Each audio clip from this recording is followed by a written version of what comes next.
लाहौर के ਵੱਖ-ਵੱਖ इलाकों में किधरे हल्की ते किधरे मूसलाधार बारिश का सिलसिला जारी। बारिश नाल मौसम खुशगवार हो गया ते गर्मी तो परेशान शहरियों ने सुख दा साह लिया।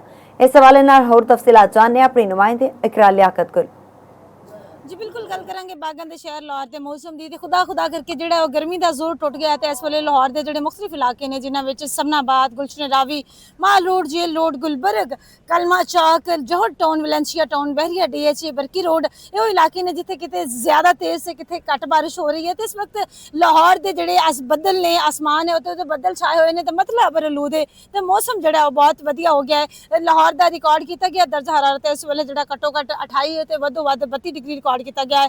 हवा के नमी का तनासुब भी जोड़ा है वह भी 80% रिकॉर्ड किया जा रहा है। जबकि महकमा मौसमियात के वालों यह आख्या जा रहा है कि अज लाहौर के दिन भर जो वक्फे वक्फे के नाल किते तेज से किते हल्की बारिश होगी। जो कि PDMA के वालों सानू हिदायत शहरियों जारी की गई ने कि सफर के दौरान जो एहतियात बरतन, खास तौर पर जो नॉर्दन एरिया वाले सफर कर रहे हैं वह पहलों मौसम की सूरत हाल चैक कर लैन, उस तो बाद सफर का आगाज कर बच्चों तो वड्डियां जो खंबे दी लटकदियां तारां ते जिहड़ियां खस्ता हाल बसीदा इमारतां ने उन्हां तो दूर रखो, क्योंकि मॉनसून दी जिहड़ियां बारिशां होंदियां ने सानू महसूस हो रहा होंदा कि बारिश घट होएगी लेकिन अचानक जिहड़ी बारिश की मिकदार बढ़ जाती है जिहदे नाल जानी नुकसान हो सकता है। तो शहरी एहतियात बरतन तो खुशगवार मौसम है, मौसम भी इंजॉय करन लेकिन अपनी जान ते माल दा तहफ़्फ़ुज़ खुद करना है करो।